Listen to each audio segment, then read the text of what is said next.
Lai gan vecā Lībaga pamatskola nepastāv jau 37 gadus, rosība tajā nav rimusi. Ap 20 aktīvu lībadznieku rūpējas, lai ēka nebūtu atstāta novārtā un tajā allaž valdītu mošs gars. Talsu novadā vecā Lībaga skola pagājušajā gadā nosvinēja 130. jubileju. Lai gan skolēnu balses šeit vairs neskan jau 37. rudeni, tomēr nams tiek pienācīgi uzturēts, lai tajā būtu iespēja iegriezties ne tikai bijušajiem absolventiem, bet arī vietējiem ļaudīm.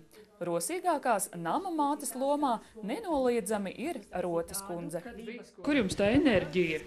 Ja teikšu godīgi, pagastā bija piedarusi cilvēkos, bet aizgāja no sekretāras darba, jo man dzīves vīrs, kas saka, nomirā. Un tas man neļāva mājā būt vienai.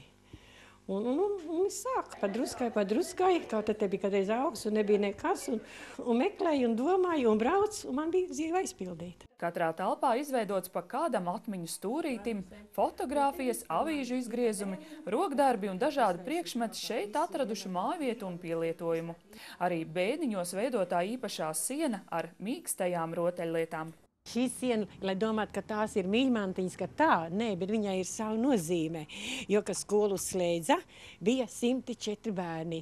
Un tagad tas mīļmantiņas ir viņa vietā ar visu skolas direktoru. Kurš tad bija pēdējais skolas direktors? Skolotājs Jānis Sināts. Vienu reizi mēnesī aktīvākie lībadznieki, pārsvarā tādi, kuri jau pensijas vecumā, tiekas, lai pabūtu kopā un uzturētu savstarpēji mūžu garu. Mēs regulāri satiekamies un atzīmējam jubilejas un pārunājam visu ciemu jaunumus. Un, protams, pasitām klačas. Pēdējā klača mums tāds skrieņš, tāds sāp ir par Lībaga klubiņu veco.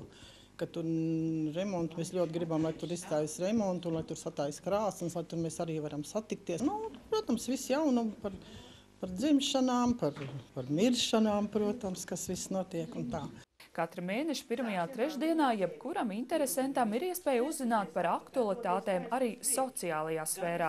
Tāpat lielākajiem lasītājiem bibliotekāri Inta melnajā koferī atved gan žurnālus, gan arī grāmatas lasīšanai. Cenšamies lasīt tādas grāmatas, kas nav bijušas šeit un kuras cilvēki nav lasījuši. Un ir arī tā, kad es atbraucu, cilvēks man paprasa konkrēti, viņš grib izlasīt tādu un tādu grāmatu. Cenšos arī sameklēt un cenšos arī atvest. Aktīvisti cer, ka savāktā informācija par pagasta dzīvi un vēsturi tiks rūpīgi glabāta un papildināta arī nākotnē. To nekad nevar aizlaist nebūtībā. Tā tiešām ir viss pagasta vēsture, cilvēku dzīves stāsti, un visiem šiem materiāliem ir ļoti liela vērtība. Un es domāju, ka šī materiāla vērtība ar katru gadu palielinās. Jo tas, kas šeit ir, es domāju, to nemaz tā tik viegli citur nevar atrast. To informāciju, kas šeit ir apkopot par pagasta iedzīvotājiem, par visiem pagasta notikumiem. Mēs aiziesim, nebūs, tad vismaz nāks cita vietā, viņam būs saprašana un redzēšana, kas ciemā notiek un kas ir bijis jau, taču mums par ļoti interesanti jau ir tā. Silta tējas tase, dziesmas un, protams, sarunas vecās skoliņas telpas pamazām piepilda ar dzīvību un dāvā siltumu arī pašiem atnācējiem. Sanākušie ir pārliecināti un tic, ka tā būs vēl ilgi. Dace Mieriņa, Jurģis Rudaks, Talsu televīzija.